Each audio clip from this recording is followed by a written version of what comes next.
Good morning everyone. दोस्तों आज है नवंबर 19, 2022 और हम लोग करने वाले हैं द हिंदू न्यूज़पेपर के एनालिसिस। मेरा नाम है सितेंद्र चौधरी और रोज की तरह फिर से आज कुछ टॉपिक्स हम लोग करने वाले हैं। देखिए आज टॉपिक काफी मजेदार रहने वाले हैं तो थोड़ा ध्यान से देखें और एनालिसिस को पूरा लास्ट तक देखा करो। और अगर आपको कोई पर्टिकुलर न्यूज़ देखनी है तो नीचे कमेंट सेक्शन में डिस्क्रिप्शन में जो है आपको एक टाइम स्टैम्प दिया जाता है, उस पर्टिकुलर न्यूज़ के ऊपर क्लिक करके आप उस पर्टिकुलर न्यूज़ को भी देख सकते हो। अगर आपको ऐसा लगता है कि कोई टॉपिक आपको स्किप करना है उसका आप आराम से स्किप कर सकते हो, लेकिन मैं आपका सजेशन यही करूंगा कि एनालिसिस को लास्ट तक देखा करें, ठीक है।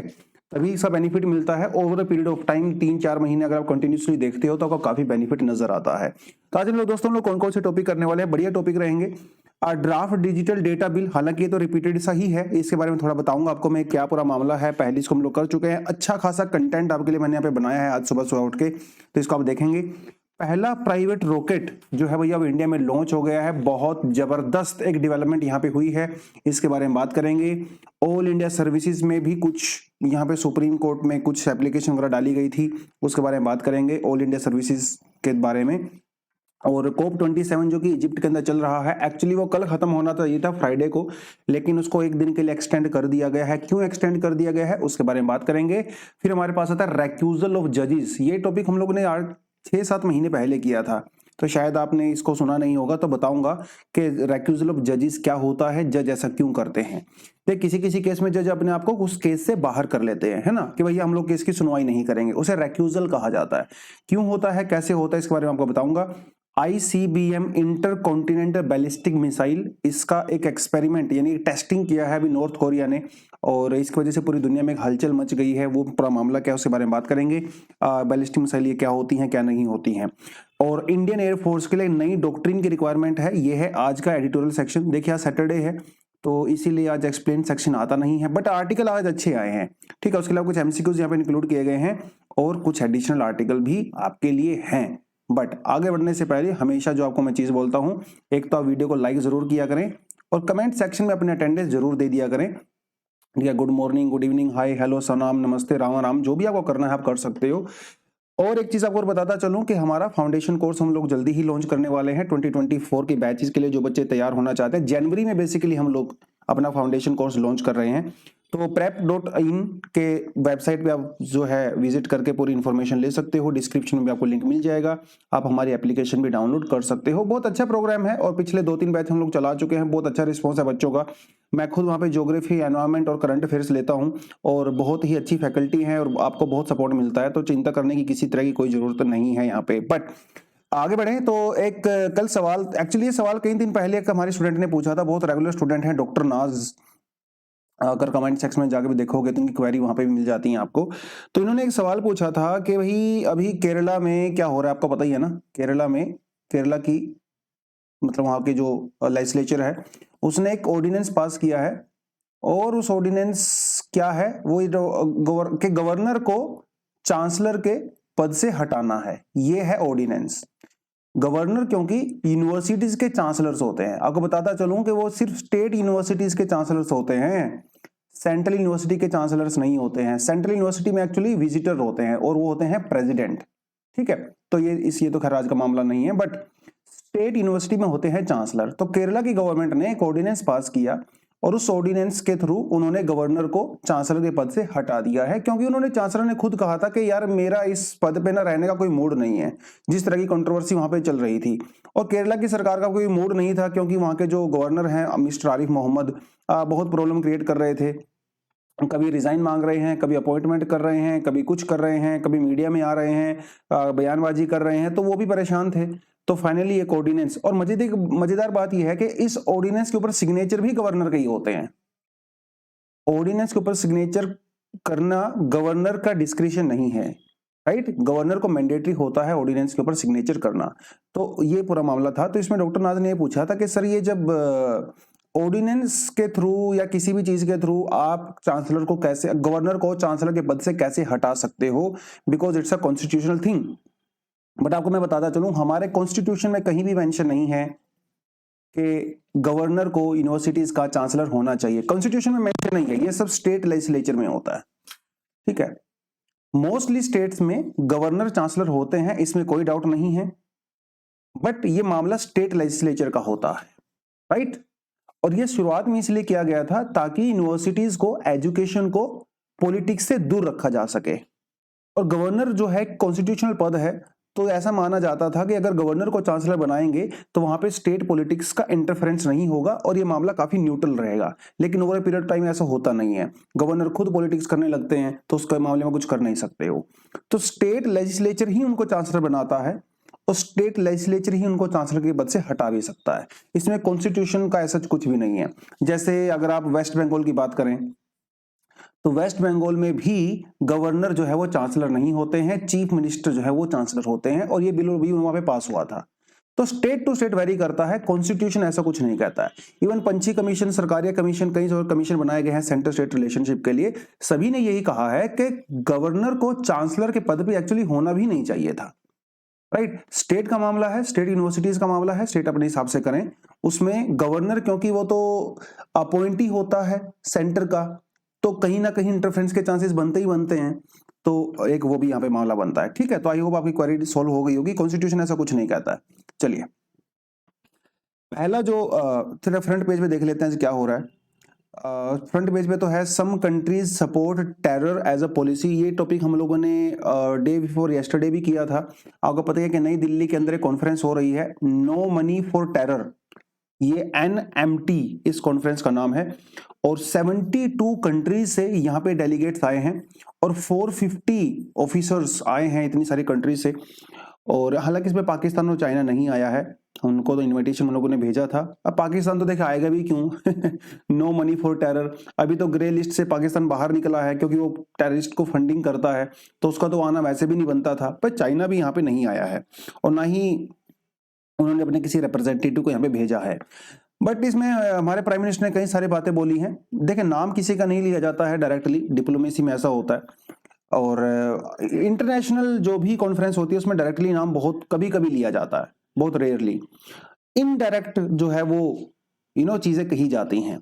तो ऐसा हमारे प्राइम मिनिस्टर ने भी कहा है। उन्होंने कहा है कि भाई कुछ कंट्री ऐसे हैं जो कि वो सपोर्ट करते हैं टेररिज्म को। इनडायरेक्ट रेफरेंस दिया है पाकिस्तान और चाइना को, जैसे पॉलिटिकल, आइडियोलॉजिकल और फाइनेंशियल सपोर्ट करते हैं। अब जैसे चाइना की बात करें तो हमारे यहाँ पे जो नक्सलाइट मूवमेंट्स हैं या नॉर्थ ईस्ट के अंदर सेपरेटिस्ट मूवमेंट हैं, राइट, उनको चाइना से पूरा सपोर्ट है, इसमें कोई डाउट नहीं है। नक्सलाइट की तो पूरी आइडियोलॉजी ही जो है वो बेस्ड है मार्क्स और माओ, है ना, उनके ऊपर बेस्ड है, तो आइडियोलॉजिकल सपोर्ट पूरा मिलता है चाइना से, इसमें कोई डाउट नहीं है। उसी तरह से अगर आप टेररिस्ट की बात करो तो पाकिस्तान से आइडियोलॉजिकल सपोर्ट भी है, फाइनेंशियल सपोर्ट भी है और पॉलिटिकल सपोर्ट भी है। तो मोदी जी का ये कहना है कि भाई ये सब नहीं होना चाहिए, और ये जो प्रॉब्लम है रेडिकलाइजेशन की, एक्सट्रीमिज्म की, इससे भी दूर किया जाना चाहिए, राइट। और अगर किसी दो कंट्री के बीच में वॉर नहीं हो रहा है, इसका मतलब ये नहीं है कि शांति है। जैसे इंडिया पाकिस्तान के बीच में डायरेक्ट वॉर तो नहीं हो रहा है, बट इसका मतलब ये थोड़ी ना है कि बॉर्डर के ऊपर शांति कायम है। तो ये जो प्रॉक्सी वॉर चलते हैं ये बहुत डेंजरस है। जैसे अमेरिका और चाइना के बीच में प्रॉक्सी वॉर चलता है, सॉरी, अमेरिका और चाइना के बीच में भी चलता है, अमेरिका रशिया के बीच में प्रॉक्सी वॉर चलता है, तो वो भी जो है डेंजरस है। इनका ये भी कहना है कि मोदी जी का, भाई देखिए वैसे तो जो टेररिस्ट एक्ट होते हैं वो इंडिविजुअल एक्ट होते हैं, एक दो आदमी ही मिलके करते हैं, बट उनके पीछे एक बहुत बड़ी एक पॉलिटिकल सपोर्ट होती है, फाइनेंशियल सपोर्ट होती है, और ऑर्गेनाइज्ड क्राइम होते हैं, है ना, ऑर्गेनाइजेशन होती है पूरी। जैसे यहाँ पे एग्जांपल देखें हम, जैसे 26/11 का जो अटैक हुआ था, हालांकि वो अटैक कुछ लोगों ने ही किया था, कुछ इंडिविजुअल्स ने किया था, लेकिन इसको सपोर्ट कहां से मिल रही थी? ए प्रॉपर ऑर्गेनाइज्ड क्राइम। जैसे अगर दाऊद इब्राहिम से उसको अगर मान के चलें, ठीक है, जैसे 1991-2 में जो बॉम्बे में अटैक हुए थे मुंबई में, वो पूरा Dawood Ibrahim, it was a organized crime, और उसका फिर टेररिज्म के साथ जो है लिंकेज बनता है। तो मोदी जी ने ये भी कहा है कि भैया ऑर्गेनाइज्ड क्राइम को कंट्रोल करने के साथ साथ टेररिज्म को भी कंट्रोल किया जाना चाहिए। और वैसे अगर आप अपने जीएस पेपर में जाके देखें, जीएस पेपर 3 में, वहां पे साफ साफ ये लाइन लिखी हुई है, linkage between terrorism and organized crime. पिछले साल भी यहां से सवाल पूछा गया था, 2019 में भी यहां से सवाल पूछा गया था।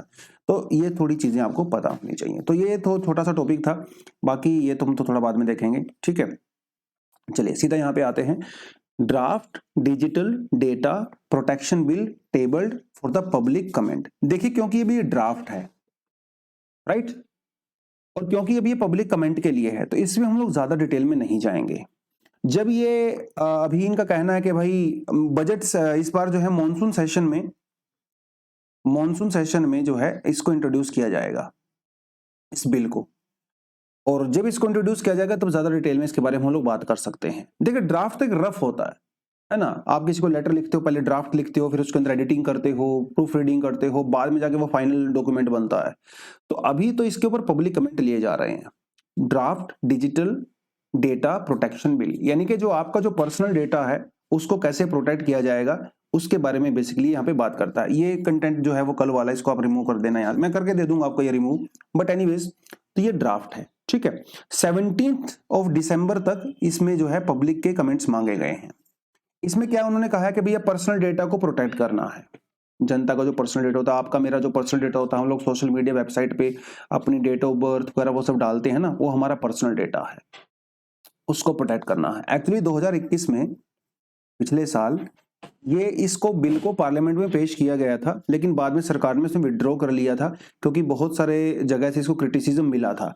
उस समय पे भी हम लोगों ने एडिटोरियल किया था। देखिए एडिटोरियल काफी पुराना है ये। आपको पता है कि जब 2017 के अंदर पुट्टू स्वामी केस में जजमेंट में जब राइट टू प्राइवेसी को फंडामेंटल राइट डिक्लेयर किया गया था, तब से सरकार के ऊपर दबाव बन रहा था कि आप प्राइवेसी को यानी कि जनता के डेटा को, जो उनका पर्सनल डेटा है, उसको प्रोटेक्ट करने के लिए कोई ना कोई बिल लेके आइए, क्योंकि अभी तक हमारे देश में प्रोटेक्शन, ऐसा कोई डेटा प्रोटेक्शन बिल है नहीं। लेकिन इसके बाद सरकार के ऊपर दबाव बन गया था, तो 2019 में भी जो है एक इलेक्ट्रॉनिक एंड इंफॉर्मेशन टेक्नोलॉजी के बारे में एक एक्ट आया था, वो भी विड्रॉ हो गया था। 2021 में पिछले साल फिर से आया था, वो भी विड्रॉ हो गया था। इस बार सरकार ने इसके अंदर थोड़े बहुत चेंजेस और किए हैं और इस बार सारे कंसर्न्स को ध्यान में रखा गया है। तो यानी कि जो सोशल मीडिया प्लेटफॉर्म है जैसे फेसबुक, अमेजोन और ये सब करके हैं, इनके भी कंसर्न को यहाँ पे ध्यान रखा गया है। पिछला जो बिल हम लोगों ने 2021 में पेश किया था, उसके अंदर कई सारे ऐसे फीचर थे जो काफी सख्त थे, स्ट्रिक्ट थे, और जिसमें आपका जो डेटा है वो बिल्कुल भी आपकी कंट्री को लीव नहीं कर सकता था, मतलब कंट्री से बाहर नहीं जा सकता था। अब फेसबुक वगैरह ने इसमें प्रॉब्लम क्रिएट कर दिया, तो इस बार जो है वो रूल थोड़े से रिलैक्स कर दिए गए हैं। तो जो डेटा है वो फ्रीली फ्लो हो सकता है, राइट। आपका डेटा जो है अमेरिका में जा सकता है, अमेरिका का डेटा आपकी कंट्री में आ सकता है, आता भी है, फ्री फ्लो ऑफ इंफॉर्मेशन है। जैसे हमारे यहाँ पे जो बीपीओ है ना, बिजनेस प्रोसेसिंग जो आउटसोर्सिंग होती है, जिसे हम लोग कॉल सेंटर बोलते हैं। तो कॉल सेंटर में क्या होता है? कॉल सेंटर में अमेरिकन कंपनीज अपने कस्टमर्स की डिटेल इंडिया के कंपनीज को देती है, या यहाँ पे जो भी कॉल सेंटर होते हैं, और हम उनके साथ डील करते हैं। तो ये अमेरिका का पर्सनल डेटा ही तो हमारे पास आ रहा है ना। तो इसी तरह से जब ग्लोबलाइजेशन की बात करते हैं तो गुड्स, सर्विसेज और डेटा तीनों ही फ्रीली फ्लो किए जाने चाहिए, ऐसा फिलॉसफी कहती है। बट कई बार आपके पर्सनल डेटा का मिसयूज भी कर लिया जाता है, जो कि नहीं होना चाहिए। जैसे अगर आप अमेरिका के इलेक्शंस की बात करो तो वहां पे फेसबुक ने बहुत सारा जो डेटा है वो लीक हो गया था, बेच दिया था, लीक भी नहीं हुआ था। एक ब्रिटिश एनालिटिका करके कंपनी थी, जिसकी वजह से अमेरिका के इलेक्शन को काफी इन्फ्लुएंस कर दिया गया था। तो ये बहुत ही एक डिबेट का मुद्दा है कि आपका पर्सनल डेटा कहाँ जाना चाहिए, क्या नहीं जाना चाहिए। बट पुट्टू स्वामी केस के बाद सरकार के ऊपर दबाव बना था और उसने फिर सरकार ने इसके लिए बिल लेके आई थी। उस बिल के कुछ फीचर्स थे, हालांकि इनके अंदर भी कुछ चेंजेस कर दिए गए हैं फीचर्स के अंदर, वो बाद में देखेंगे जब वो ड्राफ्ट एक्चुअली में आएगा। एक दो चीज आपको बता देता हूं, जैसे मान लो कोई आदमी अपनी गलत इंफॉर्मेशन देता है, राइट, तो उसके ऊपर 10,000 रुपए का फाइन लगाया जाएगा। एक इस तरह की चीजें उन्होंने यहाँ पे डाल दी हैं, राइट। बाकी आपके जो डेटा को 3 कैटेगरी में डिवाइड किया गया है, personal data, sensitive personal data और क्रिटिकल पर्सनल डेटा, ठीक है। तो इसके हिसाब से आपको उसको प्रोटेक्ट किया जाएगा। बाकी इसमें जब डिटेल में आएगा तो देखेंगे। हालांकि आपको कंटेंट पढ़ सकते हो, अगर आपके पुराना कंटेंट नहीं है, मैंने पुराने कंटेंट को ही कॉपी पेस्ट करके यहाँ पे डाल दिया है, ये ऑलरेडी आपको दिया जा चुका है, ठीक है। तो उस बिल का क्रिटिसिज्म भी पढ़ा था हम लोगों ने, और इसी क्रिटिसिज्म की वजह से एक्चुअली उसको विड्रॉ भी किया गया था बिल को 2021 में। बट दोबारा से आएगा, उसको देखेंगे, ठीक है। और यहीं से आपके पास 2 सवाल भी हैं और एक मेंस का सवाल भी है। Right to privacy is protected under which of the article of the constitution 15, 19, 21, 29। और ये जो दूसरे वाला क्वेश्चन 2018 में यूपीएससी में पूछा गया था, right to privacy is protected as a intrinsic part of right to life and a personal liberty, which of the following constitution of India is correctly and appropriate imply the above statement. ये UPSC का question है, तो quality अच्छी है questions की, ध्यान से पढ़िए, कमेंट सेक्शन में आंसर दीजिए। 2017 में ही जब पुट्टू स्वामी केस आया था तो मेंस में भी सवाल आया था, examine the scope of the fundamental rights in the light of the latest judgement of the Supreme Court on right to privacy. क्योंकि राइट टू प्राइवेसी जब डिक्लेयर किया गया था फंडामेंटल राइट, तो बहुत बड़ा जजमेंट था वो, इतना छोटा मोटा मत समझना। तो यूपीएससी में देखो प्रीलिम्स में भी मेंस में भी सवाल आए हैं, और यूपीएससी क्वेश्चंस को रिपीट भी करता है। तो 2022 में क्योंकि बिल इंट्रोड्यूस होगा मतलब अभी नेक्स्ट ईयर भी होगा, तो 2023 में प्रीलिम्स में और मेंस में भी इस क्वेश्चन का दोबारा से स्कोप बनता है, घुमा फिरा के दोबारा से पूछेगा। तो इसलिए थोड़ा कंटेंट भी पढ़ लेना है इसका, और बाद में जब ये इंट्रोड्यूस होगा पार्लियामेंट में तब भी इसके बारे में बात करेंगे। ठीक है जी, चलिए बच्चों, India's first private rocket lifts of from the ISRO space port. तो बधाई हो सभी वो, क्योंकि इंडिया, देखिए हम लोग अमेज़न की बात करते हैं, हम लोग स्पेसएक्स की बात करते हैं, इलॉन मस्क की बात करते हैं, राइट, और दुनिया में उनका बहुत गुणगान भी किया जाता है कि वो प्राइवेट कंपनीज हैं और वो स्पेस के अंदर कितना नाम कमा रही हैं, कितना पैसा कमा रही हैं, कितना ज़्यादा एक्सपर्टीज क्रिएट कर रही हैं। इंडिया में अभी तक स्पेस में कोई प्राइवेट एज सच बड़ी कंपनी नहीं थी जो काम कर रही हो। इंडिया में 2 कंपनी थी जो काफी समय से काम कर रही थी, जिनमें से एक कंपनी है स्काई रूट। ठीक है, उस कंपनी का नाम है स्काई रूट। ये हैदराबाद बेस्ड कंपनी है, और 2 आईआईटियंस ने इसको बनाया था, और खड़गपुर और मद्रास आईआईटी से पास आउट हैं 2012 के बैच में, और इन्होंने इसरो में भी कुछ समय के लिए काम किया, फिर उन्होंने अपनी प्राइवेट कंपनी खोल लिया है। ठीक है, तो कई सालों से काम कर रहे थे उस टेक्नोलॉजी के ऊपर, और फाइनली इन्होंने अपना एक रॉकेट बना दिया है, और उस रॉकेट का नाम इन्होंने रखा है विक्रम एस, विक्रम साराभाई। एस मतलब साराभाई, विक्रम उनका पूरा नाम था विक्रम साराभाई, और विक्रम साराभाई को कहा जाता है father of India's space programme. Vikram Sarabhai को एपीजे अब्दुल कलाम जी ने कहा था Mahatma Gandhi of Indian science, तो ये भैया फाउंडर हैं, ठीक है, हमारे स्पेस प्रोग्राम के। तो इनको ऑनर देने के लिए, ट्रिब्यूट देने के लिए ही इन्होंने इस रॉकेट का नाम रखा है। इस रॉकेट का जो इंजन है, उस इंजन का नाम रखा गया है कलाम 60, 80, कलाम 80। तो भैया इनको भी ऑनर दिया गया है। तो ये पूरा मामला चल रहा था। तो 2-3 साल से 4 साल से ये लोग इस रॉकेट के ऊपर काम कर रहे थे। फाइनली इस रॉकेट को इन्होंने बना दिया है और इसको लॉन्च भी कर दिया गया है। बट आपको ये बताता चलूं कि ये जो लॉन्च किया गया है विक्रम एस, ये किसी ऑर्बिट में नहीं गया है, नहीं, ये सब ऑर्बिट में गया है। सब ऑर्बिट, सब ऑर्बिट समझते हो, मतलब प्रॉपर ऑर्बिट नहीं होता है वो, ऑर्बिट से थोड़ा नीचे, मतलब आप ये कह सकते हो एज ऑफ स्पेस। जिससे आपको पता है ना कि पिछले साल कौन गया था, पिछले साल ये गए थे मिस्टर जेफ बेजोस, ये भी उसी सब ऑर्बिट के अंदर गए थे, ऑर्बिट में नहीं गए थे, यानी कि स्पेस के अंदर घूम के वापस आ गए थे। तो ये टेस्टिंग के लिए इन्होंने वहां पे भेजा है, क्योंकि विक्रम सीरीज में विक्रम 1, 2, 3 और भी ये लोग रॉकेट बना रहे हैं एडवांस वाले, तो उसकी टेस्टिंग के लिए भेजा है। और थोड़े समय के लिए भेजा था, ऐसे 5-7 मिनट के लिए, ऐसा नहीं है कि वो 2-4 दिन वहां पे रहेगा, स्पेस में जाके वापिस आ जाएगा। इसे कहा गया उन्होंने विक्रम एस। सब ऑर्बिट फ्लाइट वो होती हैं जो कि ना तो इतनी फास्ट होती हैं कि वो आउटर स्पेस में चली जाएं, और ना ही इतनी स्लो होती हैं कि वो लोअर ऑर्बिट में रहें। तो बेसिकली वो स्पेस तक जाके वापिस आ जाती हैं।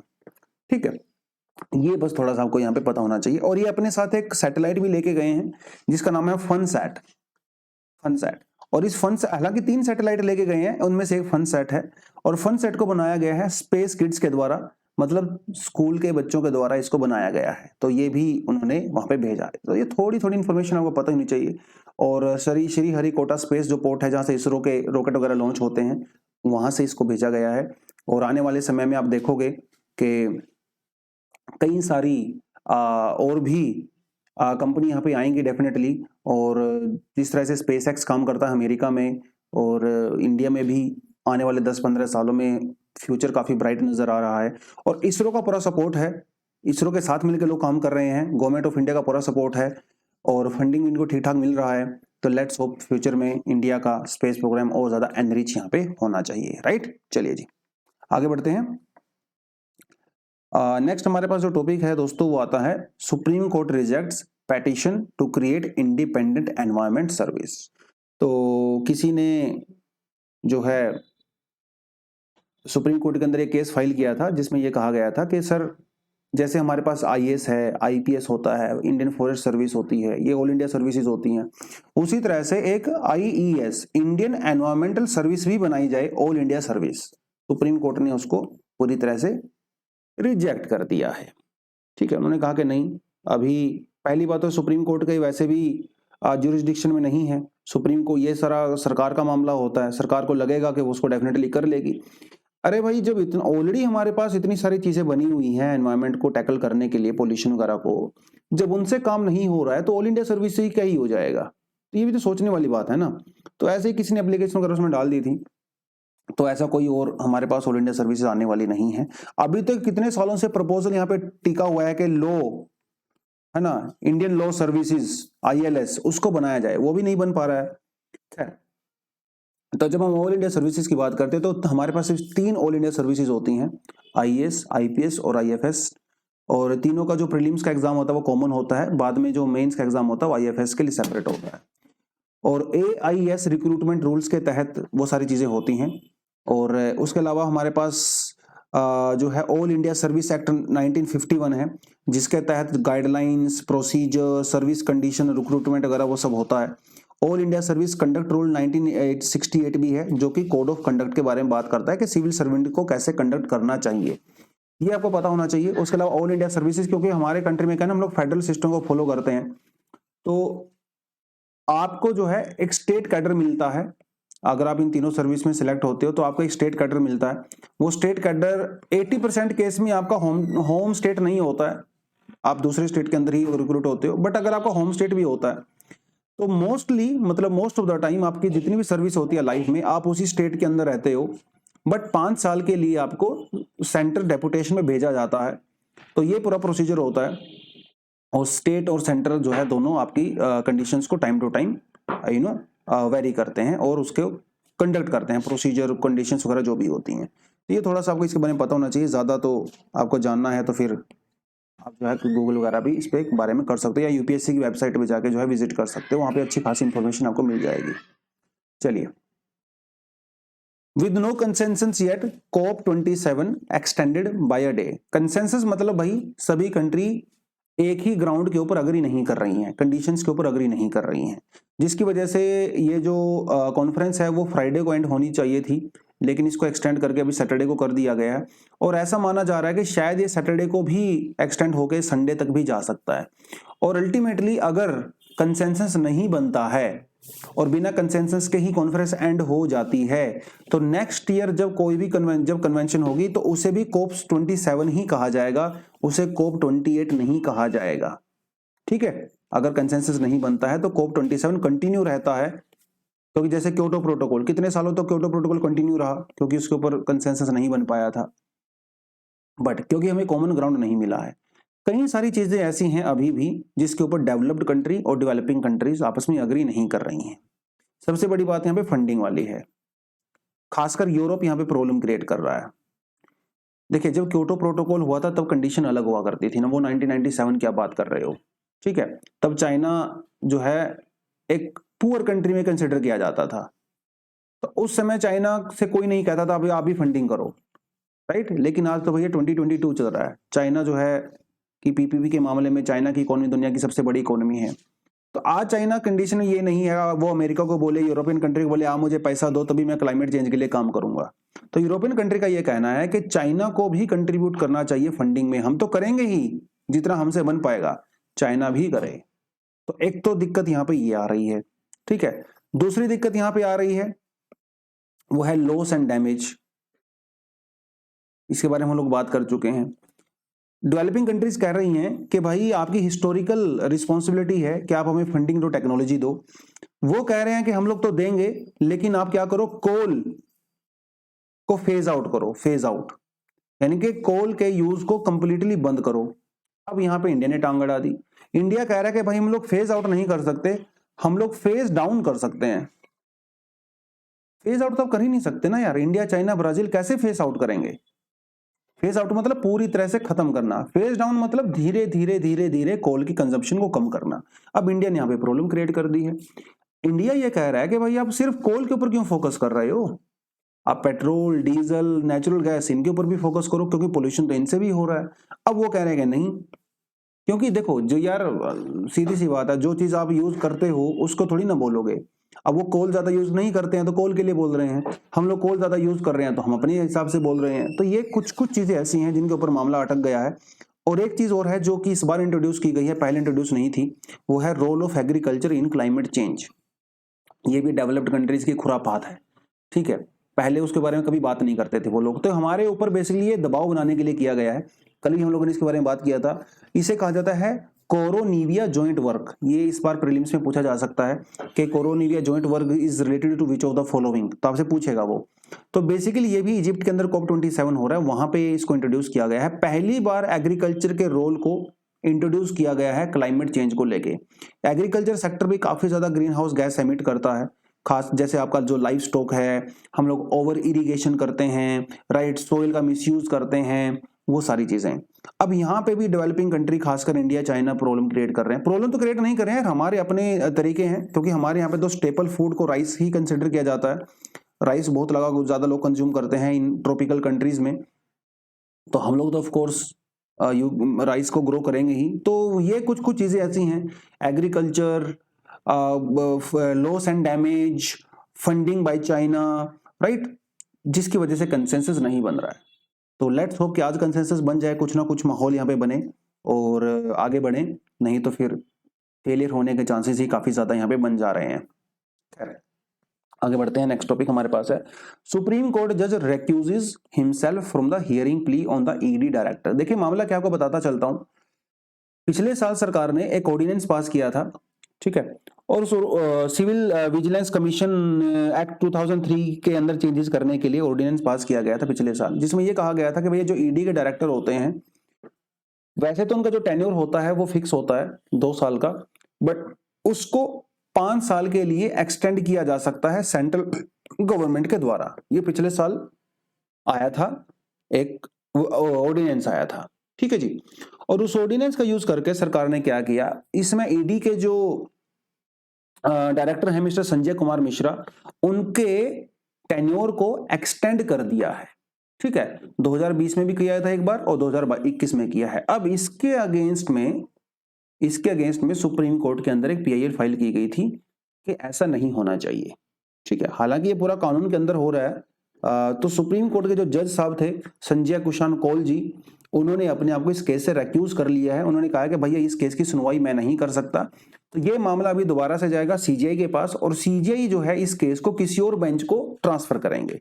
ये पूरा मामला बनता है। और ऐसा नहीं कि हम इसको पहली बार कर रहे हैं, पहले भी इन टॉपिक्स को हम लोग कर चुके हैं। वेस्ट बंगाल में भी 2 जजेस ने अपने आप को रेक्यूज किया था, जब वेस्ट बंगाल के अंदर जो वायलेंस हुआ था आफ्टर इलेक्शंस, उसको लेके हम लोगों ने बात किया था।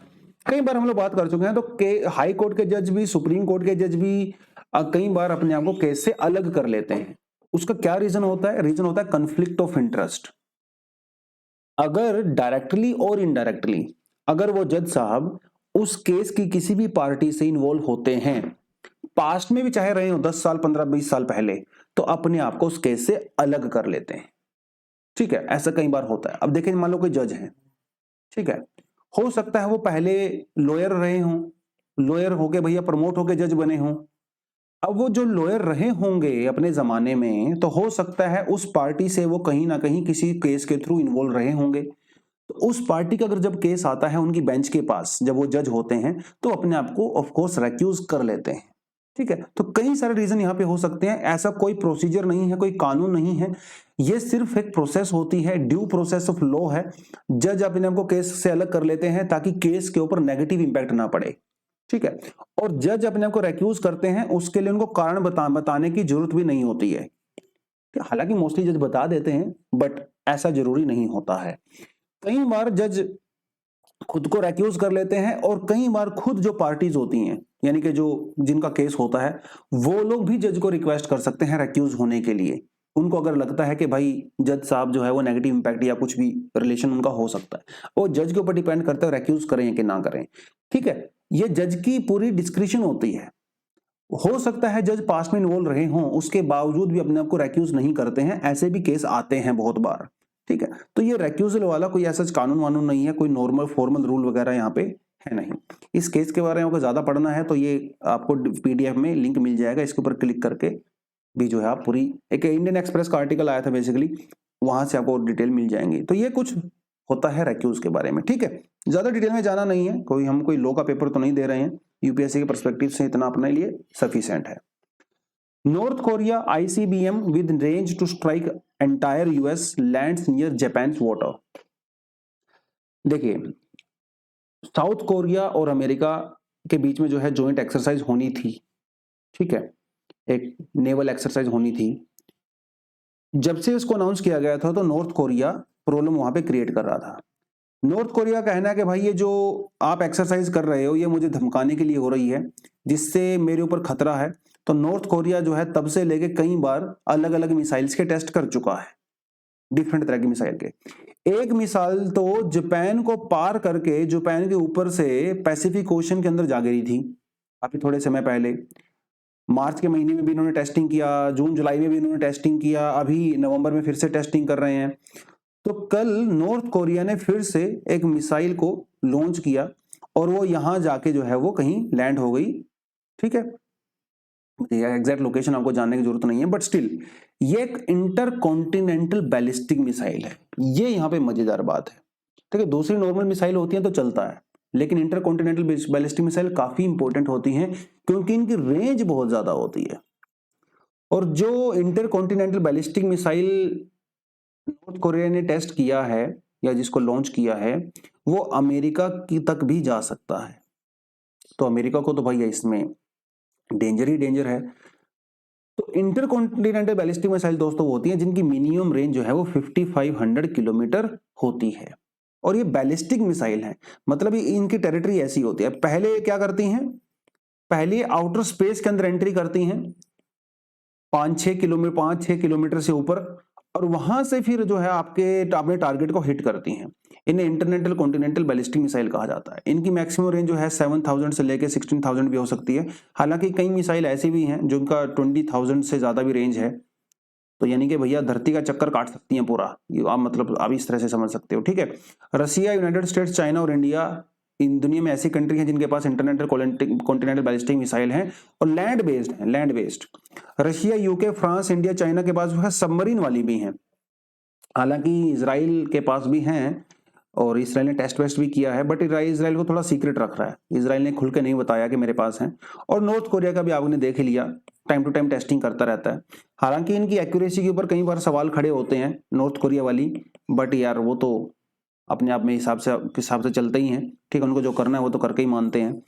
बाकी जापान, साउथ कोरिया और अमेरिका वो काफी चिंतित रहते हैं नॉर्थ कोरिया के बिहेवियर से। ऑफ कोर्स भाई इनका कुछ मूड नहीं है। रात को 2 पैग लगा के पता चला जापान के ऊपर अटैक कर दिया, वर्ल्ड वॉर 3 शुरू हो जाएगा, है ना।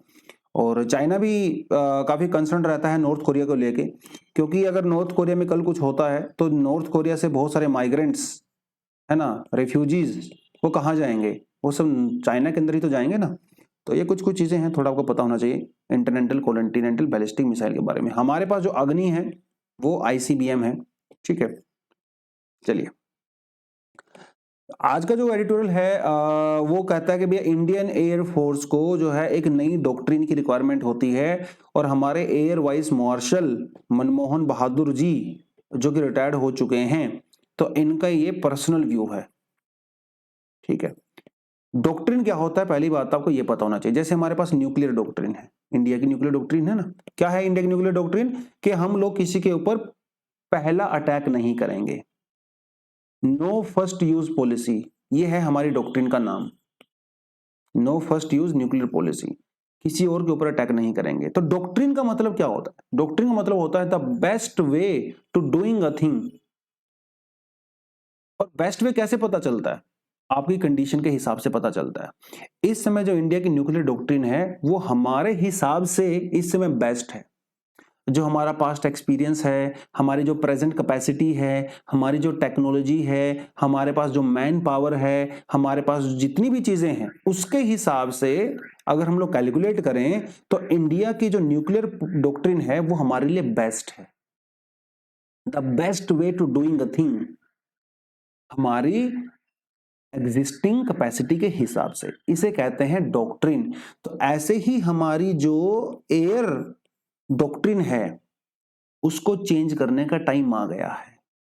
हम लोग सरकार किसके ऊपर फोकस कर रही है? आत्मनिर्भरता के ऊपर फोकस कर रही है ना। आत्मनिर्भर भारत, मेक इन इंडिया और कई इतनी सारी इंडिजिनियस टेक्नोलॉजी भी आजकल हम लोग जो है बना रहे हैं, जो बहुत अच्छी बात है, बनाना भी चाहिए। लेकिन क्या ये लॉन्ग टर्म बेस्ड है या शॉर्ट टर्म बेस्ड है, ये भी बड़ी सोचने की बात है। कई सारे डिफेंस एक्सपर्ट्स का ऐसा कहना है कि आत्मनिर्भर जो हम लोग डिफेंस के अंदर चला रहे हैं उससे इंडिया को नुकसान होगा, क्योंकि अभी हमारा डिफेंस सेक्टर उतना मजबूत नहीं है कि हम लोग लॉन्ग टर्म के लिए और हाई प्रिसीजन वाले वेपन्स बना सकें। आत्मनिर्भरता के ऊपर फोकस करने की वजह से हम लोग इंटरनेशनल डील्स कम कर रहे हैं, जिसकी वजह से इंडिया को लॉन्ग टर्म नुकसान हो सकता है, ऐसा बहुत सारे एक्सपर्ट्स का मानना है। सर भी थोड़ा सा उसी लाइन के में अंदर बात करें, हालांकि खुल के इन्होंने नहीं कहा है, बट यस, इनका कहना है कि अगर आप मान लो ब्रिटेन से, रशिया से, फ्रांस से, इजराइल से अगर आप डील करते हो तो उसमें कोई बुराई नहीं है ना। एकदम से आप जो है लोकल शिफ्ट मत होइए, धीरे धीरे धीरे करके 10 15 20 साल 25 साल लगते हैं, आप शिफ्ट आराम से हो सकते हो। तो इंडियन एयरफोर्स की जो डॉक्ट्रिन है उसके अंदर चेंजेस करने की जरूरत है। प्रेजेंट डॉक्ट्रिन हमारे पास कोई ऐसा है नहीं इंडियन फोर्स को लेके। हाँ, इंडियन फोर्स का रोल क्या है, ये अभी तक जो था उसको भी चेंज करने की जरूरत है। देखिए, इंडियन एयरफोर्स को कहा जाता है supporting force, even Indian navy को भी कहा जाता है सपोर्टिंग फोर्स। हमारे यहां पे जो मेन सेंट्रल फोर्स होती है वो होती है मिलिट्री, ठीक है, आर्मी मतलब जो ठीक है, उसको मेन फोर्स कहा जाता है, और ये बाकी दोनों उसको सपोर्ट करने के लिए बनाई गई हैं। लेकिन समय बदल गया है, समय बदल गया है। तो आज मिलिट्री आर्मी की जितनी इंपॉर्टेंस है उतनी तो नहीं, लेकिन कम से कम एयरफोर्स और नेवी की इंपॉर्टेंस पहले के कंपैरिजन में काफी बढ़ गई है। 26/11 का जब से अटैक हुआ है तो नेवी की जो इंपॉर्टेंस है बहुत ज्यादा बढ़ गई है, ठीक है। और एयर की भी जिस तरह से दुनिया में आजकल चीजें चेंज हो रही हैं, टेक्नोलॉजी बदल रही है, आर्टिफिशियल इंटेलिजेंस आ रहा है, मशीन लर्निंग हो रही है भैया, है ना। जिस तरह से इंटरकॉन्टिनेंटल बैलिस्टिक मिसाइल्स आ रही हैं, इंडियन एयरफोर्स के का जो रोल है, जो डॉक्ट्रिन है, उसको भी चेंज करने की जरूरत है। तो हिस्टोरिकल जो चीजें चल रही थी अभी वो आगे नहीं चलेंगी। तो क्या क्या हमारे पास नए नए चैलेंजेस हैं और क्यों स्पेस हमारे लिए इंपॉर्टेंट है, वो इस आर्टिकल के अंदर बताया गया है। पहली बात तो वेपनाइजेशन ऑफ स्पेस। हालांकि कोई भी कंट्रीज को खुल के अग्री नहीं करती हैं, बट एक्चुअली में ऐसा हो रहा है, ठीक है। आपने पता ही होगा कि सैटेलाइट को डिस्ट्रॉय करने की टेक्नोलॉजी तो ऑलरेडी चाइना, अमेरिका वगैरह डेवलप कर चुके हैं, है ना। तो ये वेपनाइजेशन ऑफ स्टेट ही तो है। तो उस केस में क्या इंडिया के एयरफोर्स को यहां पे रोल चेंज करने की रिक्वायरमेंट है? यस। जिस तरह से सैटेलाइट आजकल इतने प्रिसाइज हो गए हैं, इतनी डीप इंफॉर्मेशन दे सकते हैं, तो हमारे एयरफोर्स को भी एडवांस यहाँ पे होना पड़ेगा। आर्टिफिशियल इंटेलिजेंस और मशीन लर्निंग, भैया आजकल तो ड्रोन इतने प्रिसाइज हो गए हैं, एकदम एक्यूरेट वहां पे जाके अटैक करते हैं। तो आने वाले समय में एयरफोर्स का बहुत क्रूशियल रोल होने वाला है। ऐसा नहीं है कि पास्ट में नहीं था, पास्ट में भी था। अब जैसे मान लो इंडिया चाइना वॉर 1962 की बात करो, वहां पे इंडिया ने एयरफोर्स का यूज नहीं किया था। अगर इंडिया एयरफोर्स का यूज करता तो उस युद्ध का, उस वॉर का नतीजा कुछ अलग ही होता, ये सब लोग मानते हैं। तो पहले भी इंपॉर्टेंट था, अब थोड़ा ज्यादा इंपॉर्टेंट हो गया है, ठीक है। दूसरी बात, लड़ाई में उसको ज्यादा एडवांटेज मिलता है जिसके पास हाई ग्राउंड होता है ना। और ये हर चीज में होता है। आप मान लो लड़ाई लड़ रहे हो, दुश्मन यहाँ पे बैठा हुआ जैसे कारगिल में, और आप यहाँ पे बैठे हुए हो, तो ऑफकोर्स दुश्मन को ज्यादा फायदा होगा। तो ये हाई ग्राउंड सिर्फ लैंड के ऊपर ही नहीं, बल्कि हाई ग्राउंड स्पेस के ऊपर भी काम करता है। तो आपके सैटेलाइट, आपके वेपन, आपकी एयरफोर्स जितनी स्ट्रांग होगी तो आप दुश्मन को जो है उतने ही ज्यादा तरीके से अटैक कर सकते हो। तो ये एक मोरल सपोर्ट भी मिलता है आपको, और आपको मटेरियल सपोर्ट भी मिलता है, ठीक है। तो जैसे देखिए, समय समय पे चीजों का रोल चेंज होता रहा। ब्रिटेन ने पूरी दुनिया के ऊपर कब्जा किया, राइट। उसके पीछे रीजन क्या था? ब्रिटेन की नेवी दुनिया की सबसे स्ट्रांग नेवी हुआ करती थी। आज के समय में एयरफोर्स, अमेरिका दुनिया का इस समय सुपर पावर है। क्यों? क्योंकि उसकी नेवी और उसकी एयरफोर्स दुनिया की सबसे स्ट्रांग है। तो क्या हमें भी अपनी एयरफोर्स की सुपीरियरिटी को यहाँ पे इंपॉर्टेंस नहीं देनी चाहिए? अगर कि उसकी सुपीरियरिटी खत्म हो गई तो समझ लो नेशन खत्म हो जाएगा। समय चेंज हो गया है ना, जरूरतें चेंज हो गई हैं। और वैसे तो हमारे ऊपर तो चाइना और पाकिस्तान दोनों तरफ से ही खतरा है भैया, हमें तो और भी ज्यादा यहाँ पे रिक्वायरमेंट है, राइट। तो इन्होंने ये बात कही है कि जो इंडियन एयरफोर्स की जो डॉक्ट्रिन होने वाली है उसको पॉलिटिक्स से रिलेट मत करके देखिए, उसको नेशनल डिफेंस की तरफ से करके देखिए। पॉलिटिक्स में मत जाइए, डिफेंस की तरफ जाइए, ठीक है। इन्होंने यहाँ पे बात कही है। और इन्होंने ये कहा है कि इंडियन एयरफोर्स का मतलब सिर्फ फाइटर एयरक्राफ्ट ही नहीं है, इंडियन एयरफोर्स इससे बहुत आगे काम करती है, ठीक है। Helicopter fleet, radar, communication system, rescue operations, ठीक है, वो भी बहुत जरूरी होते हैं। ट्रांसपोर्ट ऑपरेशन, ह्यूमैनिटेरियन असिस्टेंस, ये भी तो एयरफोर्स का ही काम होता है ना। इसीलिए एयरफोर्स की नई डॉक्ट्रिन की रिक्वायरमेंट है। और ये डॉक्ट्रिन हमेशा लॉन्ग टर्म होती है, डॉक्ट्रिन हमेशा शॉर्ट टर्म नहीं होती। तो एयरफोर्स के नए रोल को डिफाइन करिए, एयरफोर्स की नई डॉक्ट्रिन लेके आइए। एयरफोर्स में अभी क्या है ना, हमारे पास पिछले 30, 40, 50 सालों से हम लोग जिन एयरक्राफ्ट वगैरह को यूज कर रहे थे वो भी खराब हो चुके हैं, पुराने हो चुके हैं, उनको भी चेंज करने की जरूरत है, ठीक है। अब वो सारी चीजें चेंज हम लोग भैया इंडिजिनस तो नहीं कर सकते टेक्नोलॉजी से, थोड़ा आप दूसरी कंट्री के साथ डील वगैरह करिए, है ना। वो सब इस आर्टिकल के अंदर बेसिकली उन्होंने यहाँ पे कहा है। तो ऐसे घुमा फिरा के कंटेंट था दिया हुआ है थोड़ा सा, आई मैंने कोशिश किया कि आपको थोड़ा सा ऑर्गेनाइज तरीके से दिया जाए। आप आर्टिकल पढ़ोगे तो बहुत ज्यादा मजा नहीं आएगा आपको पढ़ने में, बट स्टिल आई होप हल्का फुल्का आपको ग्रेस्प मिला होगा कि इंडिया का एयर फोर्स का जो रोल है उसको चेंज करने का समय आ गया है। उसके लिए एक नई डॉक्ट्रिन की रिक्वायरमेंट है, नई पॉलिसी की रिक्वायरमेंट है, लॉन्ग टर्म होनी चाहिए, ठीक है। और हमारे मिलिट्री और नेवी के साथ एयरफोर्स का क्या रोल होगा उसको डिफाइन करने की जरूरत है। तो ये कुछ कुछ चीजें इन्होंने यहाँ पे कही हैं। और उसकी जरूरत क्यों है?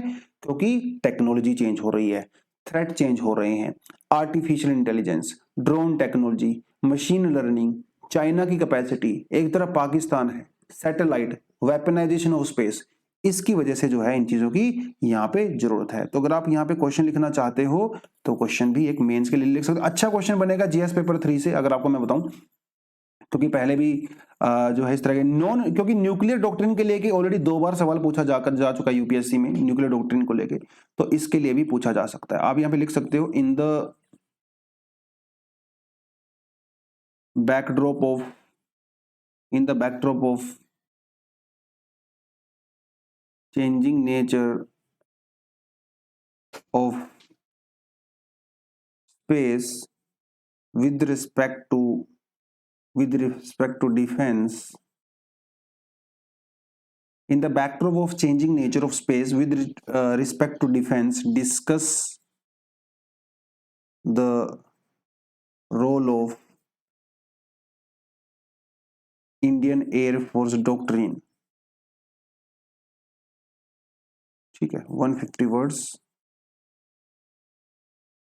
10 मार्क्स, ठीक है। आप ये क्वेश्चन मेंस के लिए भी यहाँ पे लिख सकते हो। 2 क्वेश्चन आपको प्रीलिम्स के लिए पूछे गए हैं, आप उनका भी आंसर दीजिए, ठीक है। तो दोस्तों आज काफी कर लिया हम लोगों ने काम, आई होप आपको अच्छा लगा होगा। अच्छा लगा तो लाइक जरूर किया करो, सब्सक्राइब किया करो। Thank you very much, all the best, जय हिंद।